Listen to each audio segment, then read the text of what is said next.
And we are live.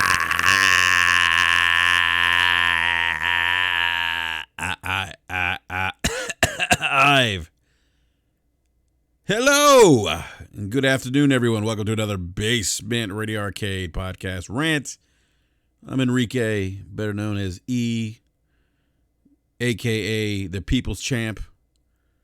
Anyhow, hey, what's going on, everyone? Thank you guys for joining me this afternoon. Typically do not do rants during the afternoon, but I have I'm actually on my lunch hour right now, so have some time during lunch. Instead of eating, I'm going to spend this hour or so with you good folks here in the Twitters and in YouTube in the gaming world. If you guys missed yesterday's rant, we had Optimus Code on. A great rant yesterday. We talked about the future of Xbox. Optimus gave us a lot of insight into, how the gaming industry works. He is somebody who has worked in the gaming industry, and so has some insight into how things work. And, to no surprise, things work much differently than what we think they do. So I even learned some new things in just having a conversation with him. So you definitely want to check that out. That was yesterday's podcast. Again, Optimus Code was on. Just a great show. A lot of insight there. And then Friday we had another rant. That was more of the fiery rant. We had Kal-El from Tick and OBJ to Don, and they had a very spirited debate, to say the least. So you can check that out as well. That was Friday's podcast, and then, of course, this past Wednesday we had the Mooch on. So, but hey, I want to give a shout out to all the great individuals in the community that have subscribed to BRAP. Whether you were with us in the beginning, or if you just recently joined us, hey, we just want to say a big thank you and salute and appreciation to you guys supporting the show. We've been doing this for 5 years.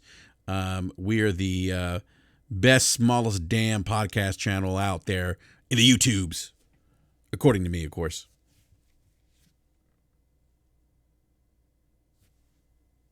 All right, so on that note, by the way, big shout out to the guys over at GamerTag Radio. They've been in the podcast business for like 16 years. They're actually Sean Sky. Thank you, sir. I'm glad that you appreciate that you love the shows. Appreciate you subscribing, man. Definitely, we really definitely appreciate the support. And big shout out to everyone in the live chat as well, who's there right now. So, guys, if you wouldn't mind retweeting the link to the podcast. Big shout out to everyone in the live chat as well. Drop that here. Right, so in the live guys, chat. If you wouldn't mind retweeting the link to the podcast. Big shout out to everyone in the live chat as well. Drop that here. Right, so all right, so big shout out to the guys over at GamerTag Radio. They've been around for a long time. I mean, these guys were like one of the first, I think, gaming podcasts that I was. Big shout out to the guys at GamerTag Radio. They've been around became aware of. I mean, time. At the time, these guys were like one of the. First, we were. Big shout out. If you were on the Xbox, you were gaming on the OG Xbox. Xbox Live was new. It had really built like a cool community. I still. It's funny. I still talk to a lot of the. I still talk to a lot of guys that I met. Back in the Xbox Live beta days. I mean, if you go back to one of the earlier episodes of BRAP, a big echo. Hold on. That I met, back in the Xbox Live beta days. I mean, if you go back, let's see here, guys. Let's see what's going on. Episodes of BRAP. A big echo. Hold on. Give me just a sec. Back in the Xbox Live beta days. I mean, if you go back, let's see here, guys. Let's see what's going on. Episodes of BRAP. A big echo. Hold on. Give me just a sec. Back in the Xbox Live beta days. I mean, if you go back, let's see here, guys. Let's see what's going on. Big echo. Hold on. Give me just a sec. All right, guys. Let me know if it's still echoing.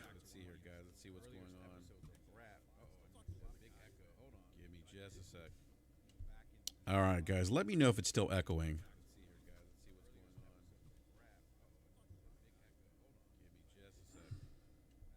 All right, guys. Let me know if it's still echoing. All right, guys. Am I still echoing?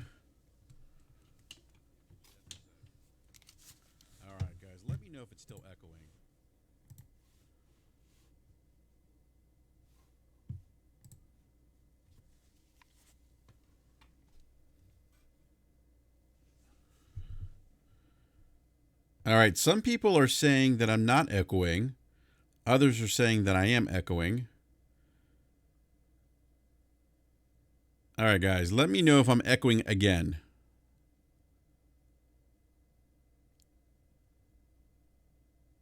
Okay. Now it looks like we're fine. All right. Yeah, that is all right. So those are the all right. All right, everyone's saying I'm good. All right. So those are the breaks when you podcast through Discord and what is it? And OBS Streamlabs. Um yeah. So anyhow, big shout out to the guys again at um at GamerTag Radio. As I mentioned, they're one of the first podcasts that I started listening to. I don't listen to them as much as I did previously because there's so many podcasts that I listen to now. But I do try to catch them. At least try to when I have some time because like I said, there's just so much so many podcasts that I listen to right now. But so yeah, I mean, those guys started off during the time of the OG Xbox, and we're all on Xbox Live, and like I said, I still keep in touch with guys that I met on during the Xbox Live beta 18 years ago. Actually, in one of the earlier Braps when we first started this podcast, there was a co-host of mine at the time when I was looking for co-host. Good friend. I consider him a friend. I've known him for such a long time. Did me a solid. His name's Lemieux66, and I've known him since the days of Xbox Live. And there's a lot of guys I still talk to that I met on Xbox Live when it first came out on the OG Xbox. So, all right, guys. So, they GamerTag Radio actually had their 1,000th episode, and with that, they had Phil Spencer on.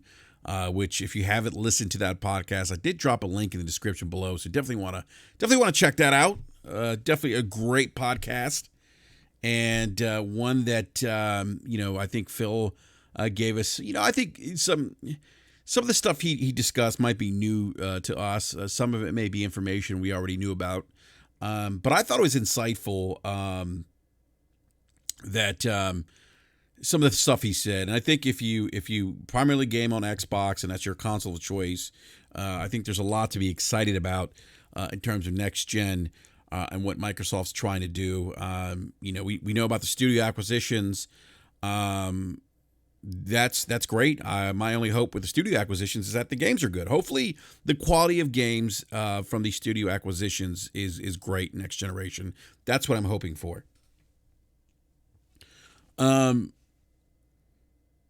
And I will say this, I definitely think, again, if you are, primarily game on the Xbox platform, I think there's definitely some things to be excited about, this console generation coming up. Look, they have done, I mean, we know the bottom of the barrel, how rock bottom they hit at the start of the console generation.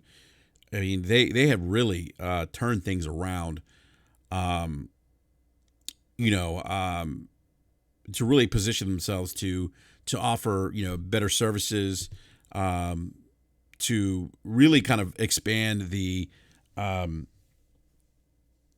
accessibility of gaming with things like xCloud, Game Pass. I mean, those are exciting things for me as a gamer because they're new.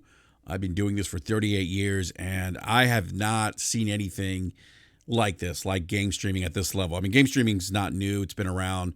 Actually, PlayStation was really first with game streaming on console when they bought Gaikai. A lot of people don't know that. And then with PlayStation Now,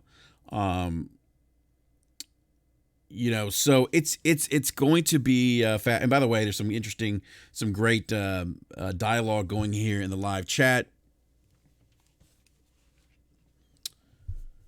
And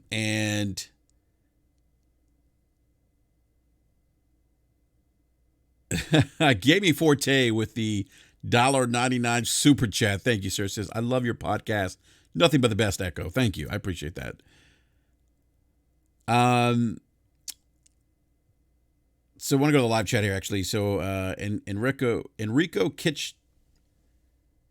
kitching. I don't buy the 7 billion games part. There's only 7.8 billion people in the world, which is 3 billion in the world, of which 3 billion earn less than $1.25 per day. Yeah, I mean, look, those folks that are earning $1.25 per day, this probably is not for them. And actually, Phil talked about the growth of the gaming industry reaching 4 billion by 2022, and he talks about we'll get into this too, Enrico. Kind of the idea of trying to reach more gamers.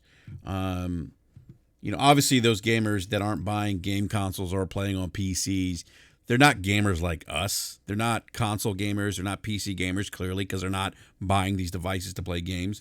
They're the people that may game on mobile. Mobile is a different market, different phenomenon, different beast. But Microsoft is looking to expand its business. Look, at the end of the day, these companies are about making money, revenue, and profit. They are looking to make more revenue and profit. There's no ifs, ands, or buts about it. People would say Microsoft is super pro-consumer. Yes, they do some very consumer-friendly things. But at the end of the day, they're in it to make money and drive revenue. That's what this is all about. Companies are in it to win it, or in it to make money. But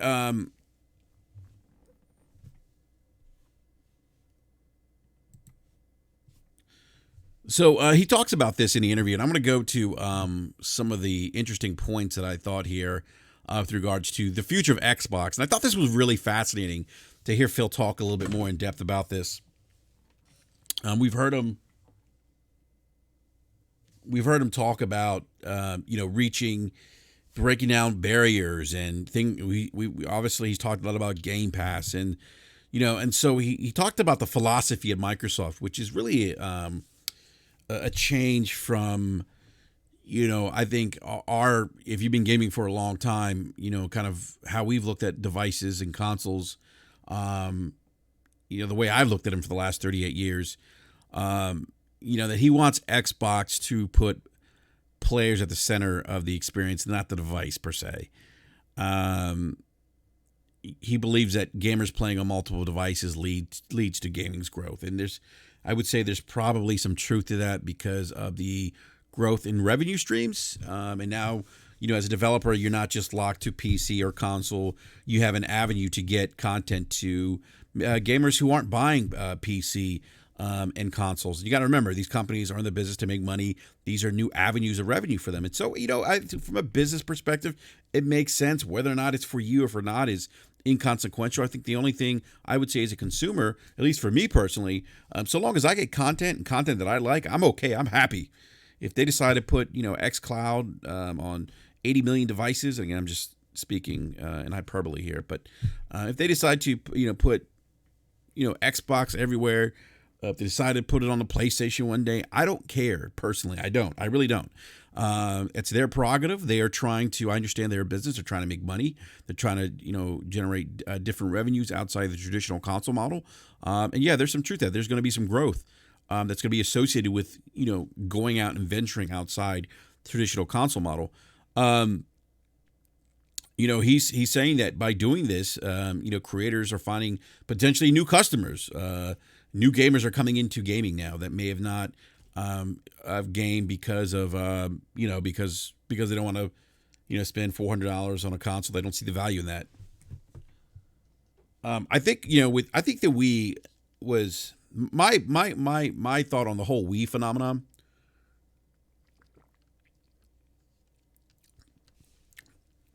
With the Nintendo Wii is that I think that the Nintendo Wii is one of those devices that was able to really go above and beyond traditional console gamers. I mean, I remember seeing the Nintendo Wii at bars. I mean, like, there was literally happy hours based around Wii Sports. And I remember going to a bar and seeing this, and it was happy hour, and they were advertising, come play the Wii Sports and enjoy, $2 pitchers of Miller Lite while you play Wii. And people were like, huddled up, playing Wii Sports at a bar, drinking beer, and they were having fun. I mean, it was just, and I just remember, like, it was like every house that I went to had a Wii, and these were people that weren't traditional gamers. Now, again, that's probably more anecdotal evidence than anything else, but I do think that that the Wii was one of those consoles that was able to, attract those gamers outside of traditional console gamers.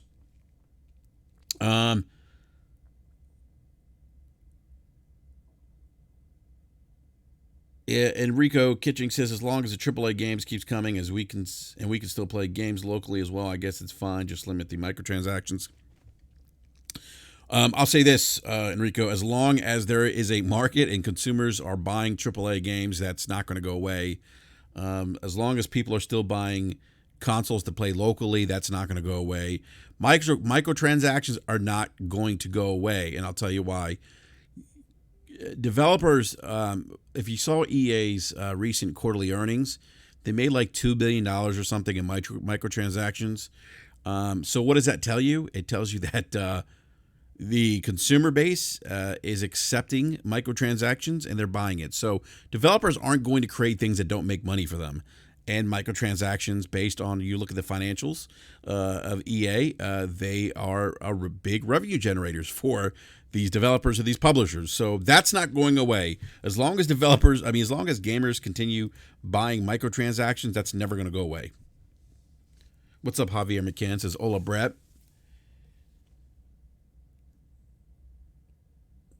Shanna Sky says, if you aim to make food for 7 billion people, you end up with McDonald's. The same would apply to games. I don't believe that. I understand the concern about quality because you need to, create games, at a fevered pace per se.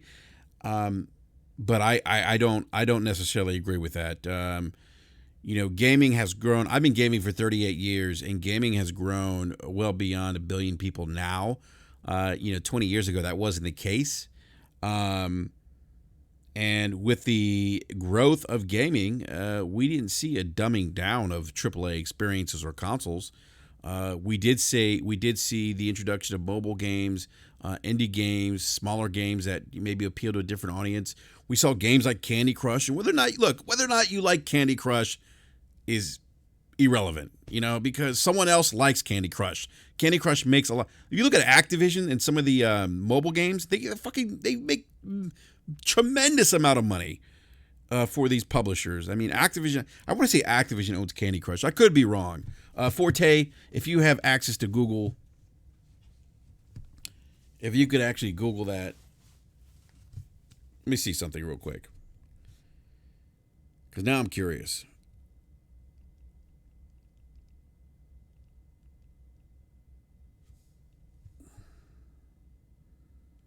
All right, Activision Blizzard owns Candy Crush. And that money makes, that game, that mobile game. Okay, look, let me put it to you this way. Candy Crush, right? We all know the mobile game.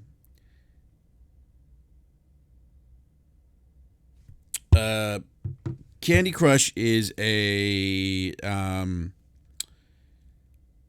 was bought by Activision for $5.9 billion. And this is a mobile game.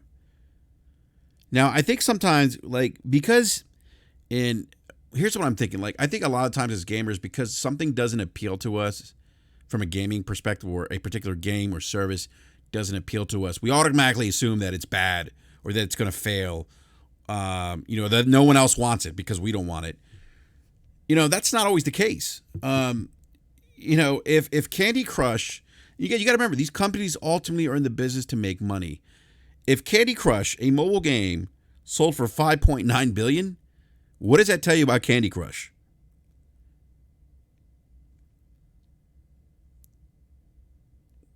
Shayna Sky says Candy Crush is the McDonald's I'm talking about. Shayna Sky, I understand. Here's the thing. Because Microsoft is, let's say, potentially going to maybe, I don't know, maybe let's say they start publishing games on mobile, or now you can play AAA experiences on xCloud on mobile. I don't think that makes them the McDonald's of the gaming. I'm not saying that you think that. Okay, Gaming Forte says Candy Crush generated $930 million in revenue. That money, guys, that $930 million in revenue that Candy Crush generated, is more money than many AAA games make. Outside of I mean, not even Halo made that much. Halo 5. Call of Duty, yeah, different beast. GTA 6, different beast. But most games aren't seeing that kind of revenue. And developers, I mean, what developer wouldn't want to see that kind of revenue? Now, that's not to say, Shanus, you say the Candy Crush is the McDonald's I'm talking about, but people still enjoy Candy Crush. And I'm calling you Shanus. Sean Sky. I'm sorry, Sean. I butchered your name. Sean Sky, I understand the Candy Crush may not be for you or might be something that you are interested in playing, but there's clearly a market for it given the revenue numbers. And that's not to say that Microsoft can't do both. I mean, why can't they do both? Sony's already dabbled in mobile. I mean, why can't Microsoft? xCloud. I'm on the xCloud beta right now. Most games seem to work pretty well in the xCloud beta, streaming to my Galaxy S9 Plus. There's some games that I wouldn't play, on xCloud, like Devil May Cry 5, is one example. I wouldn't play any Twitch-based shooters like on a mobile device like that. But there's some games that I thought played pretty well, surprisingly well, on xCloud. So I don't think that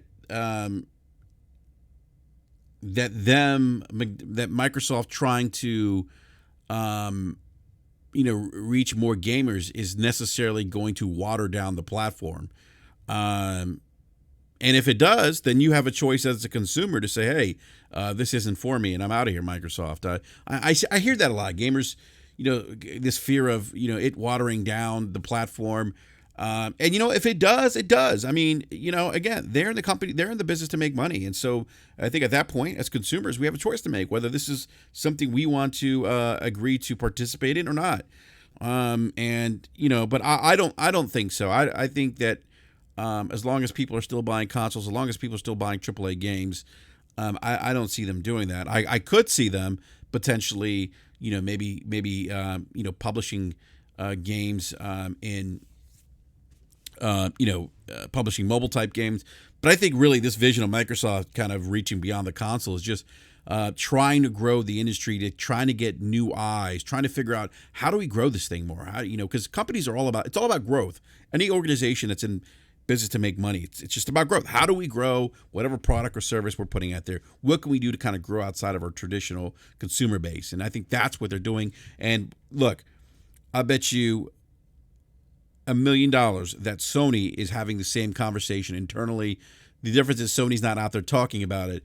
But you wait, there are going to be some big changes at Sony. I think people are going to be surprised and shocked after the announcement of the PlayStation 5, how Sony, especially with regards to first-party content on PC, that's going to be a thing. You're going to see that more often with Sony because, again, Sony, like Microsoft, wants to grow the base. Well, I mean, why do we think Sony formed that partnership with Microsoft and Azure? Because they want to do things beyond gaming that they have the infrastructure to do, that they don't have the current infrastructure to do, or don't want to invest in building out that kind of network because it's expensive.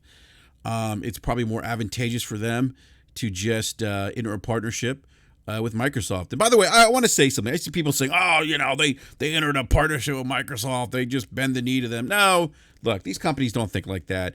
This is a decision they made because it's going to help them achieve whatever business goal it is that they want to achieve to drive more revenue and profitability, which at the end of the day is what these companies are trying to do. So, I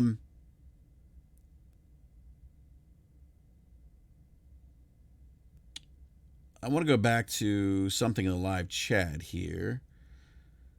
Hold on a sec here, guys. Great conversation going in the live chat, guys. I'm trying to catch up to some of these comments here.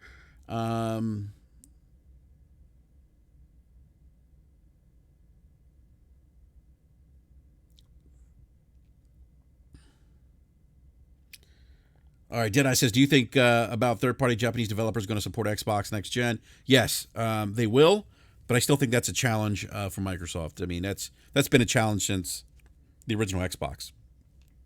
Although I do think previous generations of the Xbox have done better in terms of receiving Japanese support than this generation of Xbox.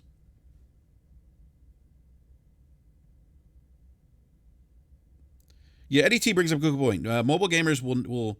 I don't think mobile gamers will be interested in playing AAA style games. Yeah, there's some truth to that because in that sense, if you look, here's the thing: if you're a gamer, whether you game on mobile, whether you game on console, if you game on mobile and you haven't bought a Halo or a COD, Call of Duty, and you haven't bought a console, you're never going to buy one. It's just not something you're interested in. I shouldn't say for 100% you're not going to buy one, but you haven't bought one at this point, therefore you have no interest at the moment. So then it's how do we reach those individuals? Because there's publishers making up. Look, there's a lot of money. I told you, like Forte said, $930 million in revenue for Candy Crush. That's more than many games make. A lot of developers, publishers would love to make that kind of money. I think Javier McKenna asked me again. He asked me, Brad, can you tell me this? What is a casual gamer to you?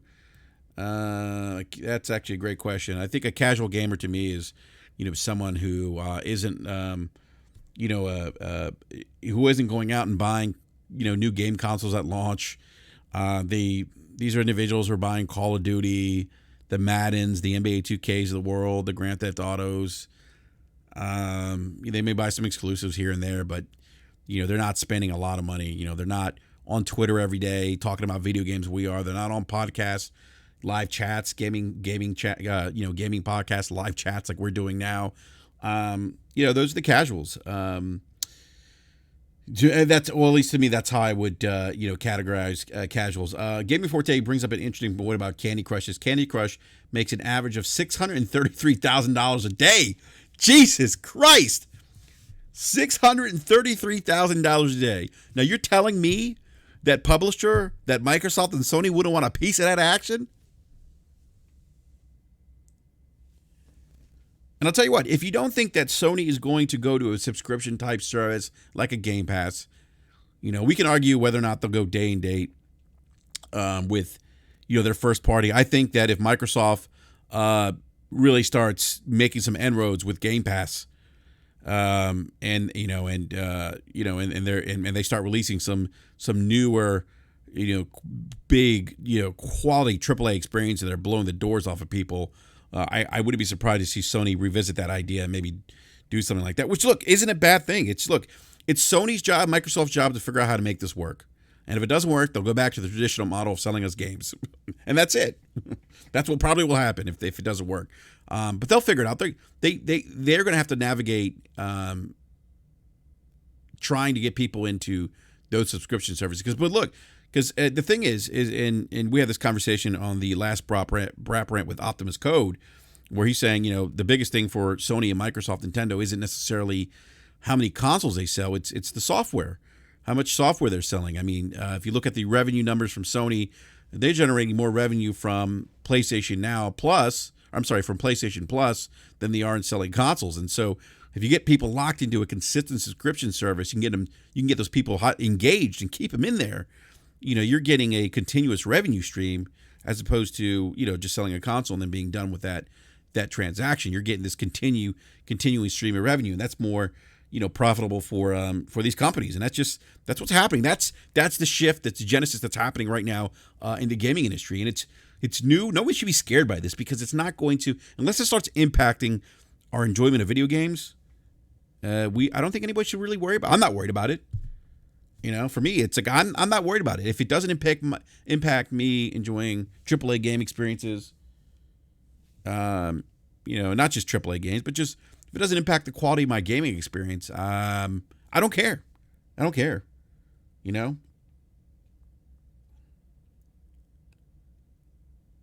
All right, so I kind of want to go into what Phil was saying, in this interview with GamerTag Radio. So, one of the things Phil mentioned is that really their goal is to create the broadest platform for gamers, so they can find a broad set of games to find and play, whether it's alone or with friends. And I think that goes into what I was talking about in terms of that creating that Game Pass service, xCloud, access to mobile gaming, those kinds of things. That kind of expands, the capabilities in terms of how gamers game, how gamers interact with their friends. Cross-gen, I think, was kind of a big thing, a big addition to this generation. And so you see that. I mean, and by the way, we do have some breaking news. And I forget who mentioned this in the live chat. Craig, the tech guy, actually just mentioned this in the live chat. Sony paid Insomniac $229 million to be part to buy them as a first party studio. $220 million. Sony Interactive Entertainment paid Insomniac to be a Sony first party studio. Wow. All right. The Geeky Nerd. So the Geeky Nerd says the thing is Activision ain't slowing down AAAs though. They make the top selling games of the year. So that's actually a great point. Even though Activision is the owners of Candy Crush, and they're doing other things on mobile, that still hasn't stopped them from. They made like a Call of Duty like online mobile game or something, or a mobile game, Call of Duty mobile game that's I think done very well. It's they're still making those games for consoles because they're big revenue generators. As long as the people are still buying games on consoles, these things aren't going to go away, guys. I mean, people aren't just going to walk away from revenue. Now there could always be a shift in the industry in terms of how revenue is generated. And maybe platforms are a thing of the past, and maybe, I don't know, streaming's the future. Who knows? But I think we're far away from that. But Phil talked a lot about wanting to give gamers the options, and he says whether you want you want to play the highest fidelity of a game on a TV or PC. They're allowing you to do that. You have Xbox Series X, which we know about the power of the 12 teraflop RDNA 2 monster that's coming out. And then they have Game Pass on PC. And look, Microsoft going and allowing Game Pass on PC, for me, just allowed me to finally take that leap into PC gaming. I have been teetering on the idea. One, because from a value perspective, there's a lot of value in me, owning a nice gaming rig, but also because I podcast. I'm a content creator. There's value in owning that kind of machine because it allows me to do this and to create better content for the channel. Guys, by the way, hit that like button if you haven't done so already. We have 67 people watching the stream. I really appreciate you guys coming in this afternoon. We have 27 likes. Please. Retweet the link on Twitter. Let everyone know that BRAP is live, and let's get those likes up to 66. Well, 66 now. So I would definitely appreciate it. But, Microsoft bringing Game Pass on PC allowed me to buy a rig, and to leave the Xbox console, but still stay in the ecosystem and still play games. Still be connected to my friends, and I can't say, how amazing that is. That wasn't an option last console generation, and it's often the reason why people don't go to other platforms, because they don't want to give up their digital library, their friends list, or their trophies. They don't want to do that. And actually, guys, Gaming Forte and I have a great show planned for you guys tomorrow night, or just, not tomorrow night, tomorrow morning at 11 a.m. Eastern Standard Time. I believe it's 11 a.m. Eastern Standard Time. Forte, you need to confirm your availability, sir.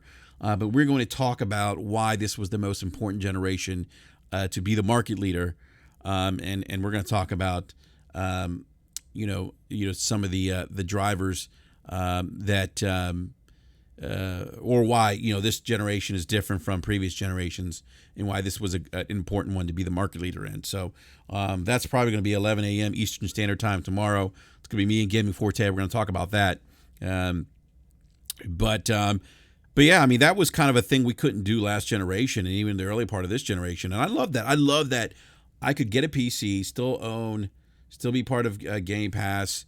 I still have access to Game Pass. I have access to my friends list. I was playing, just cross-play. on PC is great. I mean, I was playing Gears 5 with guys that were on the Xbox One X, while I was playing on PC.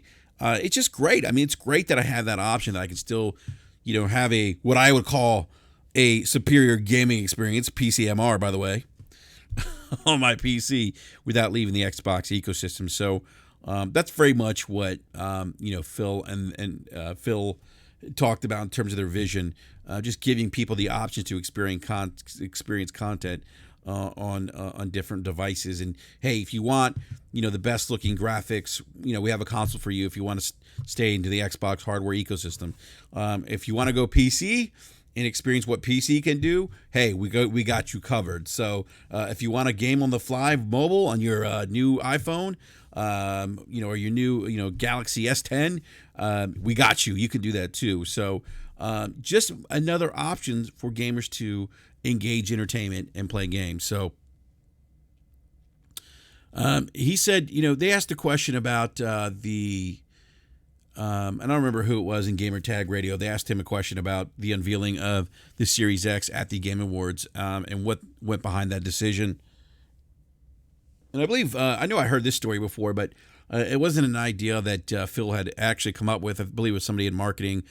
Phil actually talked about that story. He said, hey, one of the individuals in the meeting, she stood up and said, hey, we haven't, look, we're not in the place where we want to be in terms of market leadership, and let's not continue doing what we've been doing. Let's be bold and try something different.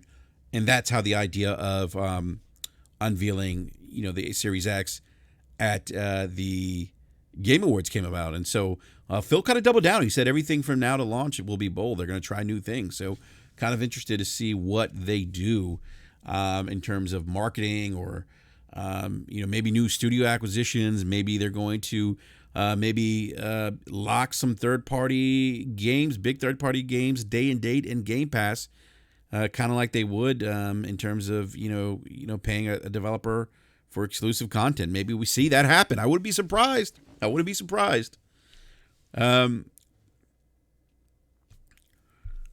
Now, you talked a little bit about Game Pass, and this was kind of interesting. I think the idea of Game Pass is to, he felt like, I think Phil said something, and I'm paraphrasing some of this stuff. I took some notes, but I'm paraphrasing some of this stuff that he said.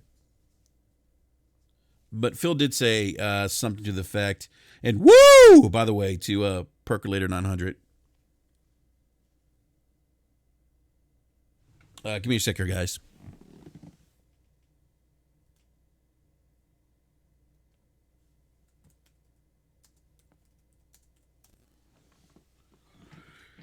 Phil started talking about Game Pass and kind of, I guess, the idea, the vision of Game Pass, and he, to an extent, said, Phil's like, hey, we want to extend the window of new games. That sometimes gamers don't buy games because a game maybe they're interested in launches during the same time of another, within the same window of another big game they're interested in, and they put that game that maybe they were thinking about playing on the back burner. Maybe they get to it at a later date, and maybe they never get to it. And so I think it seems like Phil is saying that this gives gamers the options to play and find new third-party games that they never found through traditional retail release, that they didn't go out and buy. And there's certainly, I think for me at least, when he said that, it resonated with me, because there's certainly games on Game Pass. And I wouldn't say that I'm a frequent user of Game Pass. There's that weeks can go by where I won't download a game, because obviously I'm not going to download something I'm not interested in. But I think actually Outer Worlds was the last game I downloaded on Game Pass, and prior to me downloading A Plague's Tale, which I thought about buying. I held off, buying it on Steam. I was like, let me wait for it to go on sale on Steam, see if that happens. And then sure enough, it came on Game Pass, and I was like, even better. So I downloaded it on Game Pass. And by the way, if you haven't played that game, you have Game Pass, you definitely download it. It's a great game. So, again, that's a great example of what Phil's talking about. This allowed me to buy a game that I didn't buy at its initial retail release. I'd heard about this game, saw the reviews, but kept putting it behind the back burner. Oh, I'm going to put it off because there were so many other games that were coming out that I really wanted to play that I just never really got around to it until it got to Game Pass, and I downloaded it.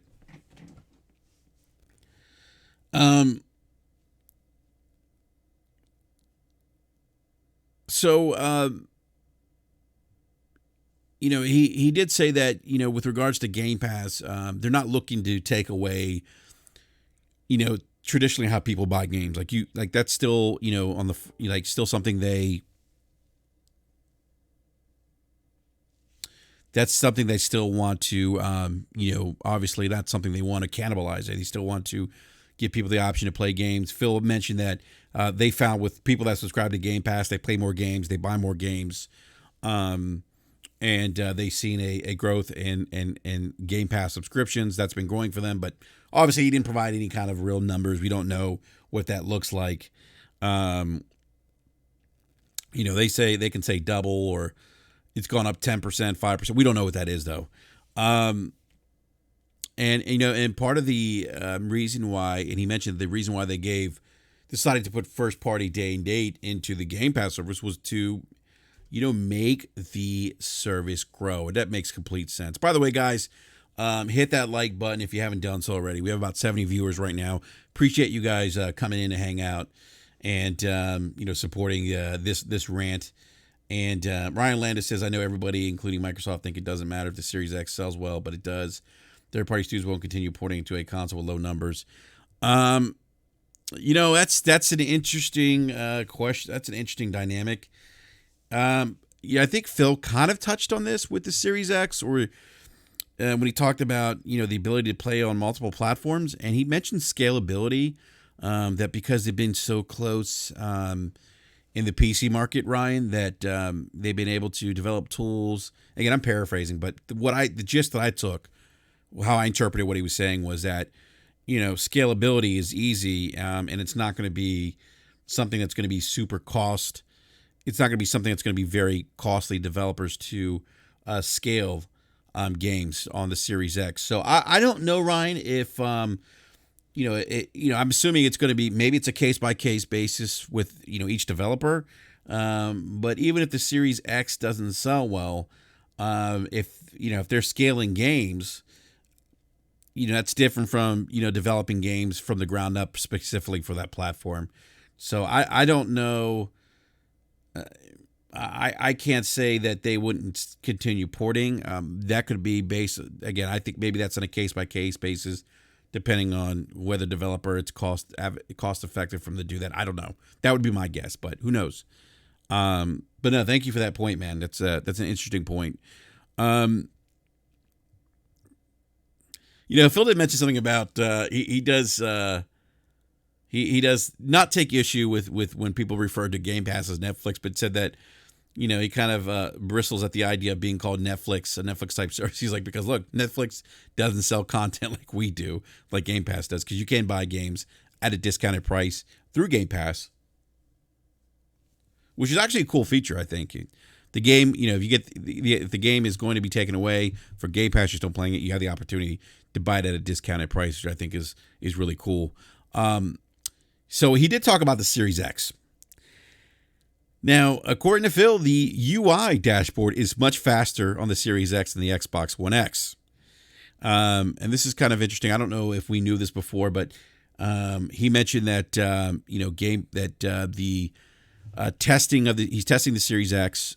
He said that they're actually even further ahead in terms of getting these Xbox Series X test kits out than they were around the launch of before the launch of the Xbox One. And he said that the team's done just a tremendous job getting these out. So if you see Phil Spencer, if you game with him online, he is playing on a Series X, and any game you see him playing, he's playing that on a Series X. So he did say the UI dashboard is much faster than the Xbox One X, which I think we would all probably assume that would be the case. Not all games are completely compatible just yet. They are working on that, but he said many games are compatible though, but not all games are completely compatible just yet. So they're still working on that kind of behind the scenes.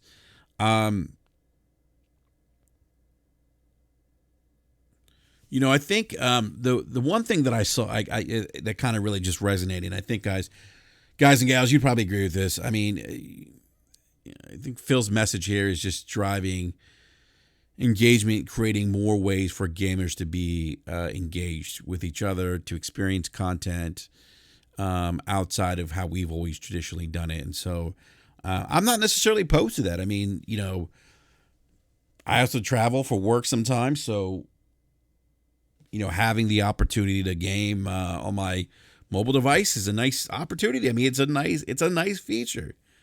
It's a nice feature, and I think that I don't think the traditional console is going to be replaced, at least anytime soon.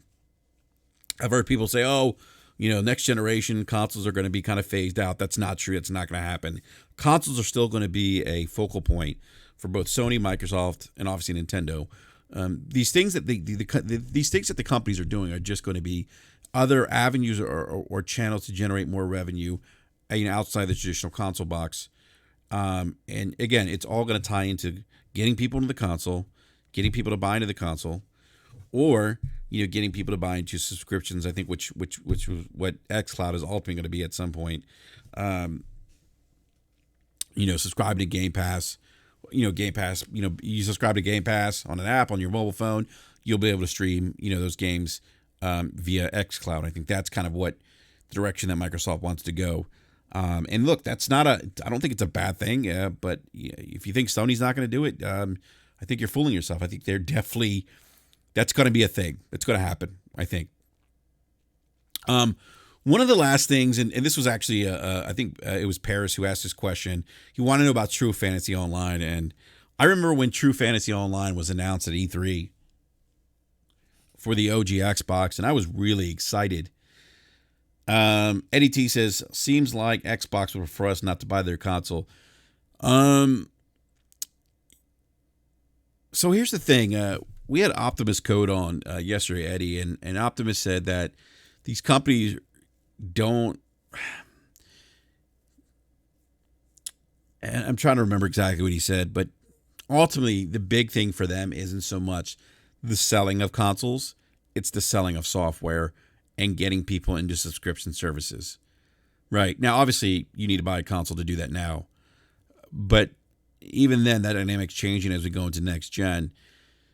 I mean, does Microsoft, do they not want you to buy the console? No, I don't think they.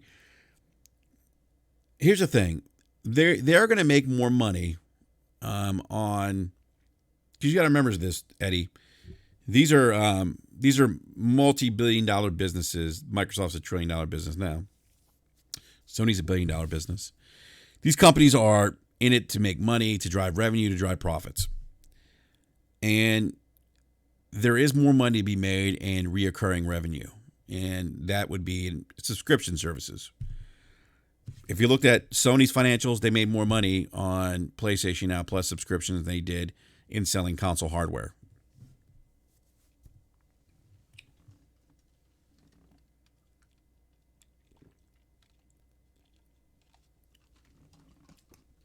I believe what Optimus Code said on yesterday's BRAP, and I encourage you guys to check out yesterday's BRAP rant with Optimus Code.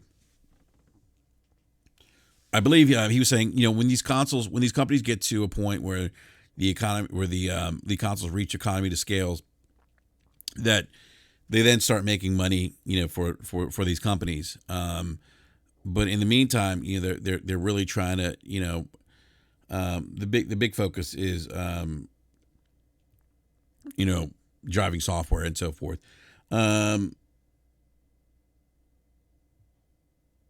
Eddie says, I think they would prefer not to develop a console and for us to play the games on PC. I mean, I don't necessarily agree with that now.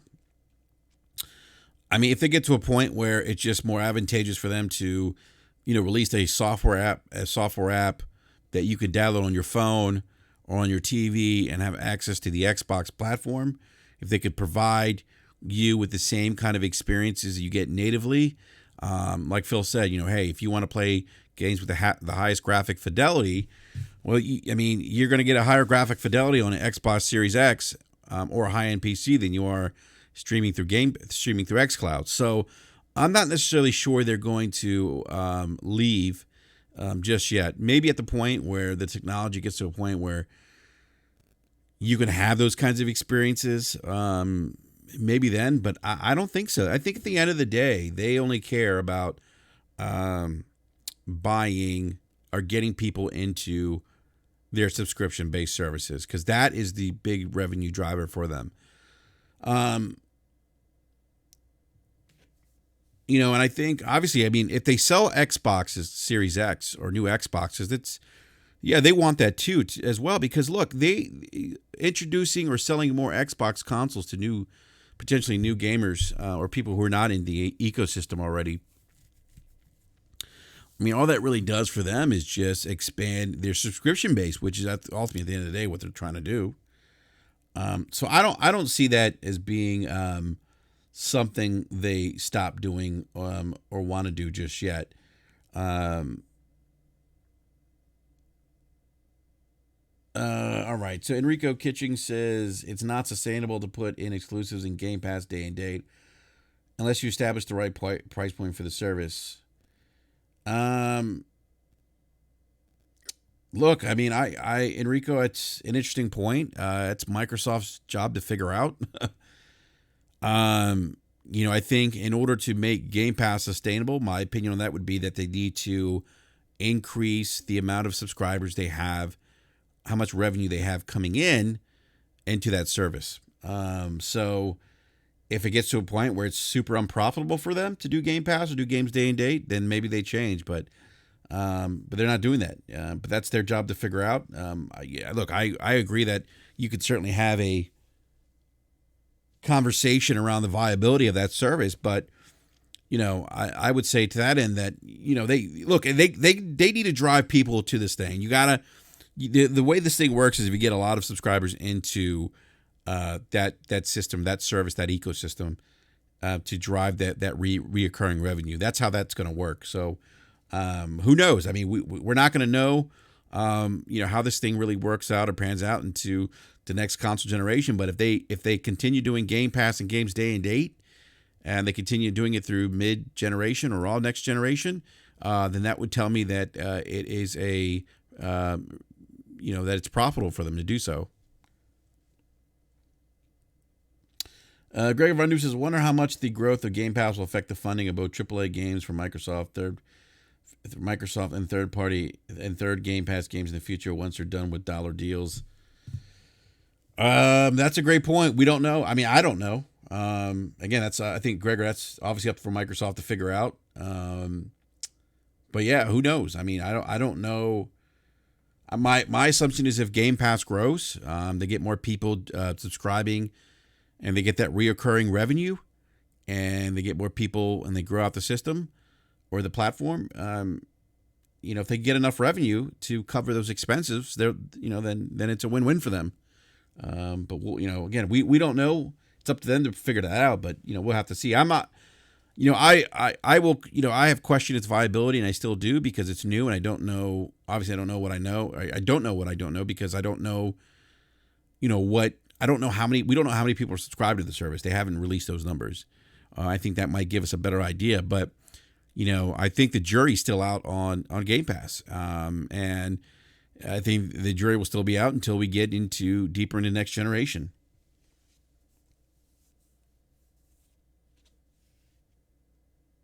The Geeter says, half the time they say it doesn't matter if you buy a console, the other half, we're not in the spot we want to be. Yeah, I mean, look, I think being a market leader doesn't necessarily mean that they have to sell consoles. Here's the thing that I learned recently. Microsoft, Nintendo, Sony, they don't look at how many consoles sold as an indicator of who the market leader is. They look at how much revenue and profitability they get off their game divisions. That's how they determine who the market leader is. So the idea that, consoles sold is the ultimate indicator, these companies don't look at consoles sold as that. They look at how much money is how much revenue and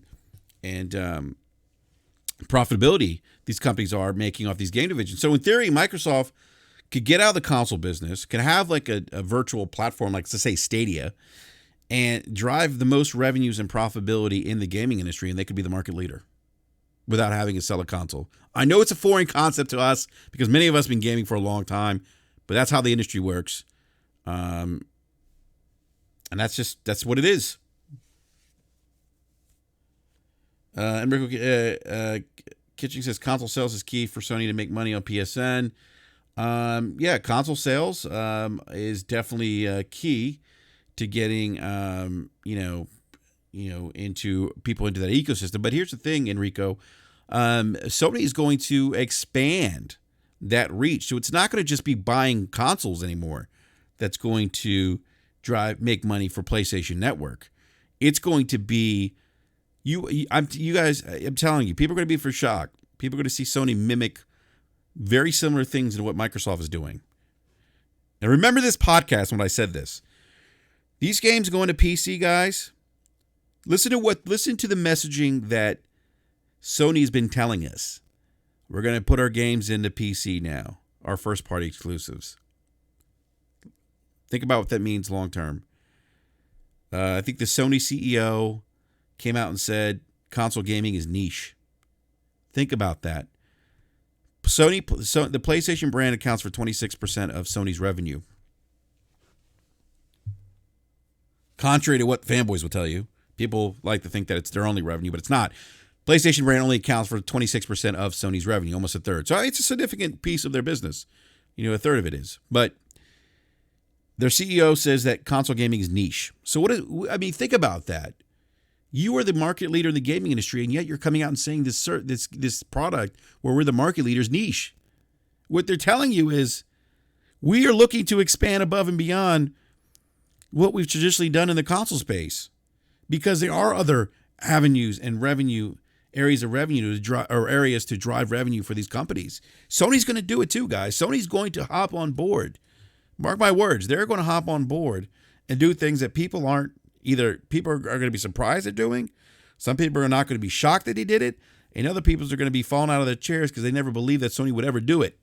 But it's going to happen. It's going to happen.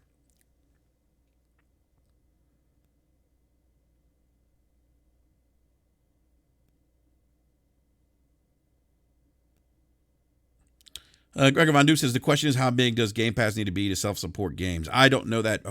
We don't know. Gregor, we don't know. We don't know. The Geeky Nurse says, bigger install base gets more games and games first, so that's why I care about consoles. A gamer, 360 had a base that couldn't get ignored. We got a ton of games.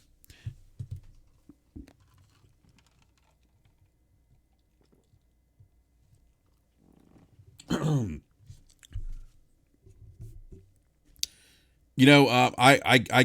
Geeky Nerd, that's a great point. But I think that developers are going to go where the money is too. So if there's money to be made outside of traditional console sales, and I'm not saying those console sales don't matter, but if there are other ways to get people engaged in gaming outside of that traditional console, those people that maybe won't buy a console, developers are going to support that too. They're going to go where the numbers are, and they're going to go where the highest level of engagement is with gamers. That's where they're going to go. And sure, I think the install base is definitely part of that. But I just feel like we're getting to a point where that's not the only part of it anymore. Ryan Landis, you bring up a great point. That Sony already started expanding this years ago. Yeah, they did. A lot of people don't talk about it. Sony started streaming. People think Microsoft started streaming first. No, Sony did. And then there was PlayStation TV. And then you could stream games on Sony TVs. And you can stream PlayStation out to your mobile phone and to your PC. But that was never the centerpiece of their marketing. It was always an option that was kind of under the radar. And so they recognized a long time ago, Sony did, areas they needed to change. And that's why they did some of these things. And they're going to continue expanding upon that. That's not going to, there's no ifs, ands, or buts about it.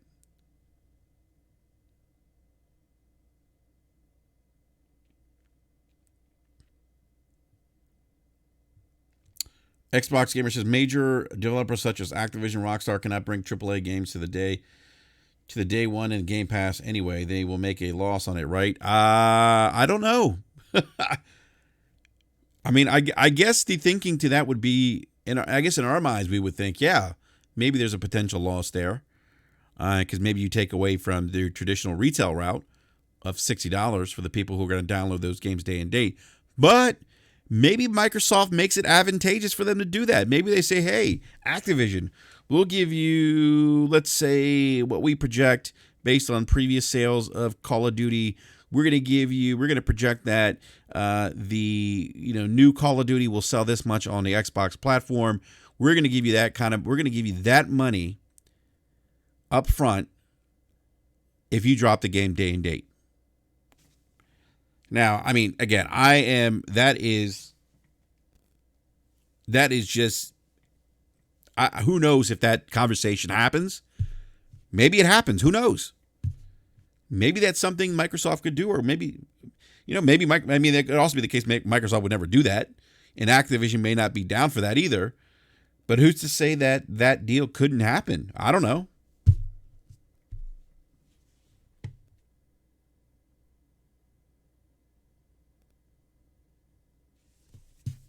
I mean, it's definitely an interesting time, in gaming, guys. And one thing I want to, before I wrap up the podcast, Phil Spencer said that they talked about VR. They asked him about VR, and he said, hey, look, when you remember his VR comments, which I thought were interesting, he did say that, look, he wasn't trying to throw shade at anyone in the VR industry, developers making VR. He said, he hopes it gets bigger. He hopes it doesn't go away. But he just said, look, it's just not part of our plan right now. And I totally get that. If that's not part of their plan, that's not part of their plan. They're obviously focused on different things where they feel that are more advantageous to them. So, but it's interesting. I want to talk about Japan. He did talk about Japan. He says, hey, look, we know the position. Phil did say that the position they have in Japan is not acceptable.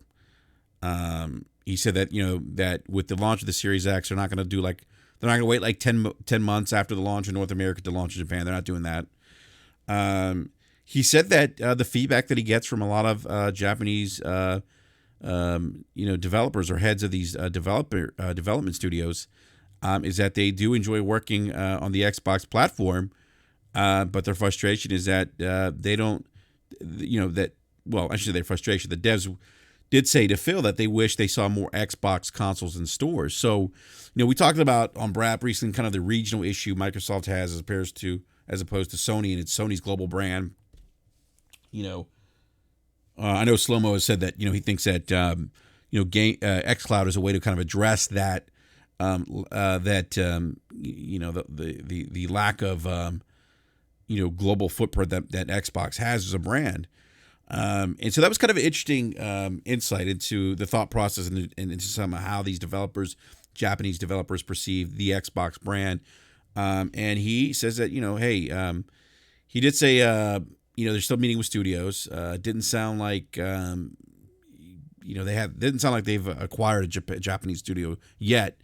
But he said, look, they're really, looking from the Xbox perspective, they're looking to help these Japanese developers, help develop their global brand, which I think Japan still plays a big part in game development. They have some of the most creative developers in the industry, and have been since I've been gaming for 38 years. And I think that relationship, that partnership is very important to just, to build a kind of a diverse portfolio of offerings to gamers on the Xbox platform. I'm thrilled that Yakuza is finally coming to the Xbox. Phil mentioned that, it hurts, it pains him to see that there's certain games that aren't launched on the Xbox, that are launched on other platforms. Again, I think that goes back to install base and that global footprint. But he's acknowledged that, and it's something that he is really working on. And I think out of all the things that I took away from that interview, that's the one part that I'm really excited about, because in terms of Japanese support for the Xbox console, it's been, compared to other Xbox generations, it has not been good. It just hasn't. I'm sorry. We had the creator of the creator of the Final Fantasy franchise make a game exclusive for the Xbox 360. Now, I can't even tell you guys how big that is. That was massive back in the 360. Huge to get Miss Walker, to get Sakaguchi on board. The guy that created Final Fantasy. That was huge. And they had a tremendous amount of support from Sega on the OG Xbox. They had From Software. Before there was Demon Souls, there was a Toji. And Toji was not easy. They had Team Ninja drop Ninja Gaiden as an exclusive. Capcom dropped a $200 exclusive, $200 mech exclusive on the OG Xbox. So to me, it was exciting to hear about his passion about wanting to further strengthen those relationships with those Japanese studios. I tell you, getting Yakuza, and I hope that Xbox gamers download this game and play it, because I think that could potentially dictate how much support the Xbox console gets from Japanese studios. I hope that people really, I think Phantasy Star Online, that beta just came this weekend. I think I don't see many people playing that game. To me, it's more of a niche type of MMO. I don't think a lot of people are going to get into that. It does look dated, but Sega is putting a lot of support behind it. But I don't see a lot of people getting into that game. I just don't. Not on the Xbox. I know this is anecdotal. I just didn't see a lot of people on my friends list, even in the beta, playing it this weekend. So I'm not saying that that's the best, indicator of how successful this game or how much this game is going to be played. I just don't see it happening. I don't see there to be a lot of interest in Final Fantasy Online too, but I'm excited for it. But so great interview, guys, with Phil. I mean, he gave us, I think, a little more insight into their vision, their goals of Xbox in the future, and Game Pass, and some of the inroads that they're trying to accomplish, the things they're trying to do with the Japanese studios. So. Envy Dub says Blue Dragon was decent for what I played. Yeah, it's a good game.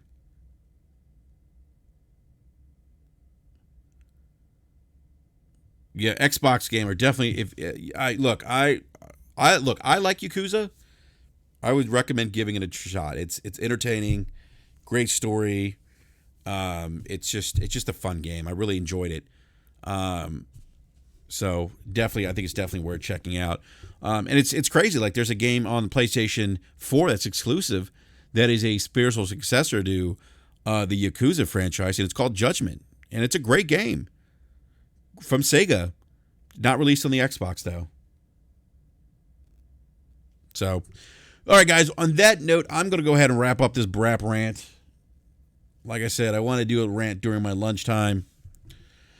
Now, Gaming Forte and I are going to be doing a rant tomorrow at, I believe, 11 a.m. Forte, Forte, DM me, please, so we can lock down this time. But I believe Forte and I are going to be doing another broadcast, another rant at 11 a.m. Eastern Standard Time tomorrow.